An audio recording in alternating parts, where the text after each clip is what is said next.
Stable हो रहा है, कैसा लग रहा है? मत पूछो, बहुत अच्छा लग रहा है।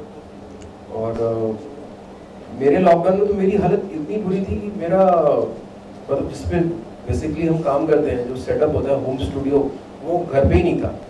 जिस बिल्डिंग में था उस वहाँ पे जाना अलाउ नहीं था, तो बहुत प्रॉब्लम आई थी। बट धीमे धीमे धीमे चीज़ें बेहतर हुई और बैक टू रूटीन हम अपनी लाइफ में वापस आ रहे हैं। और स्टूडियो जाके गाना गाना ऐसा लग रहा था कि ये हम कभी करते थे और अभी वापस से कर रहे हैं, तो वो जो फील है अपने आप में वो बहुत कमाल की फील है और बहुत मजा आया, बहुत मजा आया। तो कितना मिस किया आपने कॉम्पोजिशन या कैसे टाइम यूटिलाइज किया जो ये समय गया पूरा कोविड में? मैं मेरे पास कोई ऑप्शन था नहीं, तो मैं अपने फ़ोन पे रिकॉर्ड करता था। मतलब जो आइडियाज़ होते थे वो फ़ोन पे रिकॉर्ड कर लेता था।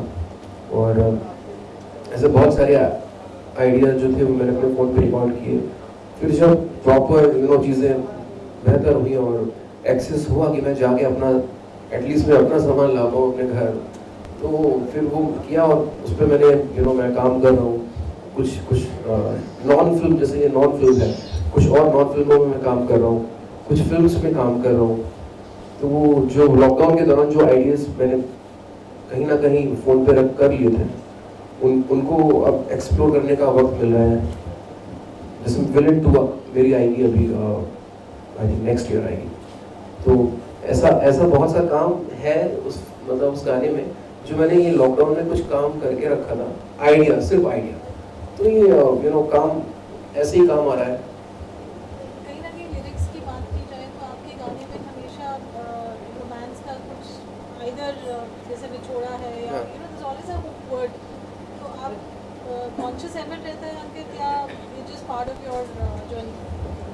आई थिंक पता नहीं, मैं खुद यूपी से हूँ, उत्तर प्रदेश, और वहाँ की हिंदी बहुत खास है। बहुत उर्दू, मैं कानपुर से हूँ और बाजू में लखनऊ है, तो उर्दू और हिंदी का बहुत अच्छा मिक्सचर जानने को मिल गया।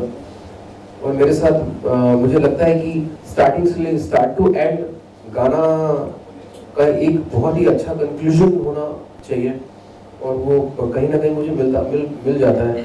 यहाँ पे मैं लगी था कि अब मैंने गाना लिखा हुआ था ऑलरेडी, तो लिरिक्स का मुझे इतना इशू था नहीं, और बेहद खूबसूरत कॉम्पोजिशन की है भाई ने। तो वही कुछ चीज़ें थी जो गाने की तरफ अट्रैक्ट किया और मैंने गाने को गाया। दूसरा पॉइंट ये भी था कि म्यूजिक से कहीं ना कहीं लॉकडाउन में दूर हो रहा था मैं।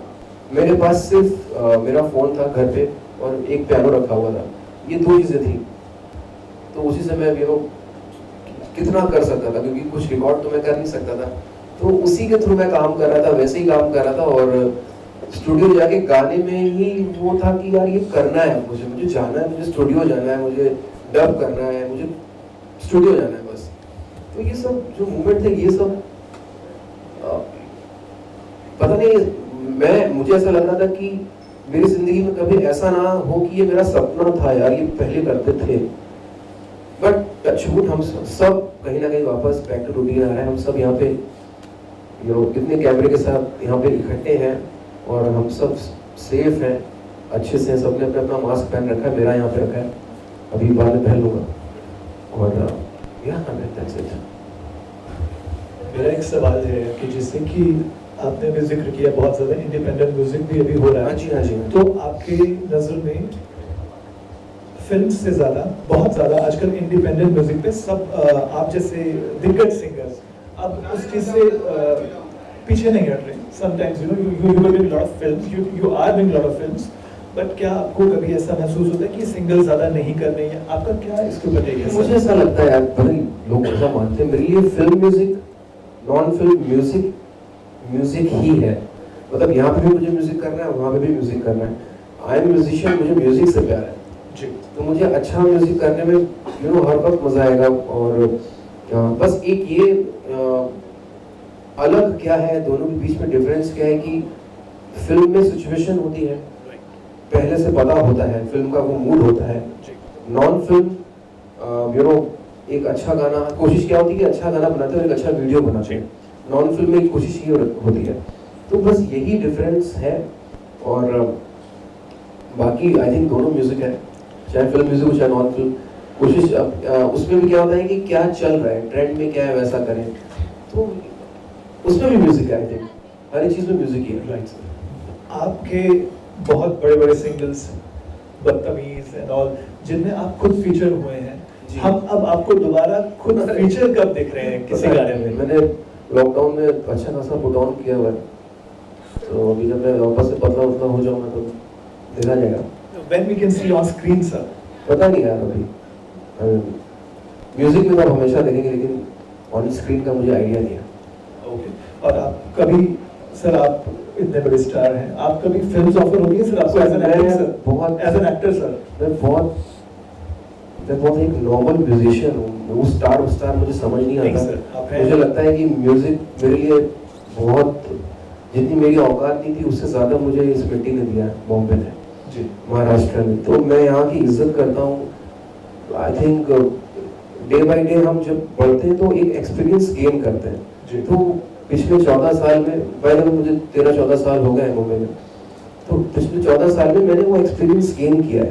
बाकी म्यूजिक मुझे तब भी आता था, म्यूजिक मुझे आज भी आता है, तो यहाँ पे जब आके मैंने काम किया तो दुनिया ने जाना, वो उससे मुझे लगता है कि चलो लोग मुझे प्यार करते हैं अनकंडीशनली, लेकिन I am just a musician. Thank you so much. Anyone has questions? आपको प्लीज आस्क।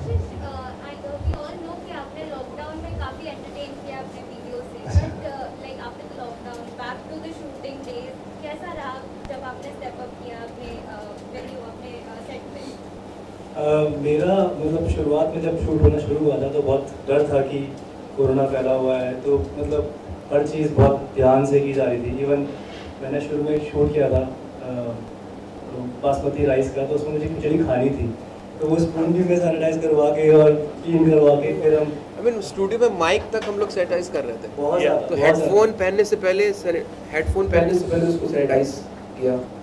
माइक में उतना क्लियर नहीं कर सकते थे क्योंकि खराब हो जाएगा, इलेक्ट्रॉनिक है, तो जितने भी वो स्टैंड होता था उसको सैनिटाइज कर रहे थे। इस तरह से किया है, हम सब ने किया है। बहुत मतलब हालत ख़राब थी कि भाई अगर मैंने ये मतलब खीर खा ली तो घर जाके मेरी मतलब वो हालत ना ख़राब हो जाए, बीमार ना पड़ जाऊँ। तो वो शुरुआत में 2-3-4-5 शूट तक था, उसके बाद तो किसी के मास्क थे ही नहीं, सब ऐसे भाग रहे हैं यहाँ से वहाँ।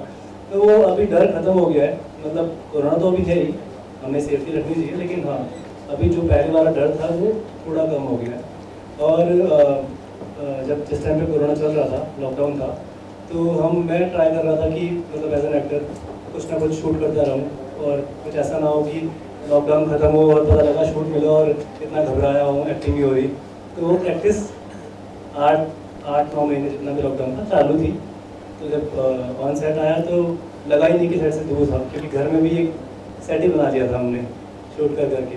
तो ये एक अच्छी चीज़ थी। मतलब जब आपको पता चला कि आपको फेस बनना है अमित सर के वॉइस में, तो क्या रिएक्शन था? Was it nervousness? और मैं मतलब जब मैंने ये गाना सुना तो मुझे लगा कि यार मतलब ये गाना छोड़ना ही नहीं है।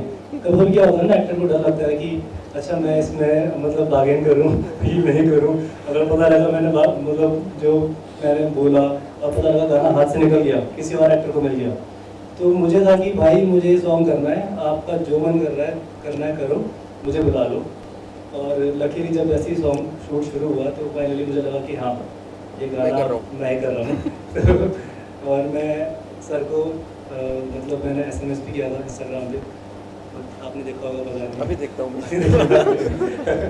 इधर मैं आपका सॉन्ग शूट कर रहा हूँ। तो ये मतलब बड़ा ही अच्छा फील आता है जब आप अच्छा गाना करें। Thank you so much. और मैं होप करूँगा कि आप सब लोग जो भी यहाँ पे सब आए हो ज़्यादा से ज़्यादा अच्छे गाने को प्रमोट करो, क्योंकि मैं देखता हूँ आए दिन कि कुछ गाने ऐसे होते हैं जो दिल से नहीं लिखे होते और दिल से नहीं गाए होते, वो भी बहुत बड़े हिट होते हैं। अच्छी बात है, होने चाहिए, बट जो दिल वाले गाने हैं वो भी, उसको भी अच्छी रीच मिले तो मज़ा आए। बहुत मज़ा आया, बहुत मज़ा आया। मुझे पहले लगा कि मतलब शायद सिंगर, हाँ कुछ शायद सिंगर है तो शायद फर्स्ट टाइम एक्टिंग करेंगे तो कैसा होगा, मतलब इमोशंस कैसे आएंगे, बट टच वुड मतलब कमाल, मतलब आपने धो दिया। कितना अच्छा एक्ट किया है, बहुत अच्छा, बहुत प्यारा। मेरा एक्सपीरियंस फर्स्ट ऑफ ऑल मैंने this is my first duet track और मैंने इससे पहले जितने भी सारे किए हैं वो धूम धड़ाका जिसको कहते हैं वो किए हैं. So this is my first sad song जिसके अंदर आशीष थे. सो मैं जब ये स्टार्ट हुई इसकी शूट सो आई लाइक कि ठीक है कैसा होगा, बहुत नॉमिनल सा होगा. बट जब मैंने आशीष की डेडिकेशन देखी इसके अंदर कि you know he was not talking to anyone और ये बिल्कुल साइड थे और मैं इनके पास गई भी पूछने के लिए कि क्या हुआ, I mean why you know side पे आप ऐसे क्यों. तो ही वाज लाइक कि नहीं मैं उसी जोन में रहना चाहता हूँ, which was you know very new experience. और बहुत ही मेरे को बहुत अजीब लगा क्योंकि मी बीइंग अ सिंगर मैं ऐसे करके सोच रही कि पता नहीं क्यों, क्योंकि अगर मैं अपने पॉइंट ऑफ व्यू से बताऊँ तो मैंने फर्स्ट टाइम ऐसा एक्ट किया, मुझे ऐसा बिल्कुल मेरे को ऐसा लगता था कि ठीक है यार एक्टिंग हो जाती है. बट अब जब मैंने खुद इसको किया तो यू नो आई फेल्ट कि कितनी डिफ़िकल्ट है और एक एक इमोशन और एक एक आपको मतलब उस जोन के आसपास रहना चाहिए. So it was an amazing experience working with Ashish. It was amazing. Thank you. सबसे ज़्यादा आपने क्या एंजॉय किया, एक्टिंग और सिंगिंग तो ऑलवेज मेरी फर्स्ट प्रायोरिटी ही रहेगी. बट अब मैंने जैसे एक्टिंग किया तो ये भी बहुत अच्छा एक्सपीरियंस था. Okay, of screen shooting days की बात की जाए तो कुछ मेमोरीज आप शेयर करना चाहेंगे, क्या कुछ मस्तियाँ आप लोगों ने की हैं? एक था जब हमारा एक सीन है जिसके अंदर आशीष आई एम जस्ट स्टैंडिंग ऐसे स्टिल, मेरे को ऐसे शो किया कि जैसे मैं ब्लाइंड हूँ और आशीष वहाँ से चल के आते हैं रोते हुए. तो बहुत सीरियस सीक्वेंस चल रहा था, आशीष वहाँ से रोते हुए आ रहे हैं एंड जैसे ही वो मेरे सामने आके रोते हैं I you know I just burst out में हंसने लग जाती हूँ. उसके बाद डायरेक्टर जी पीछे से बोलते हैं कट. तो इस पर्टिकुलर सीन में हंस हंस के पागल हो गए थे. आशीष, आपके फ्रेंड्स हैं वगैरह उनका क्या? मुंबई रफ्तार न्यूज़ की खबरें पसंद आने पर हमारे YouTube चैनल को सब्सक्राइब करें और लाइक करें.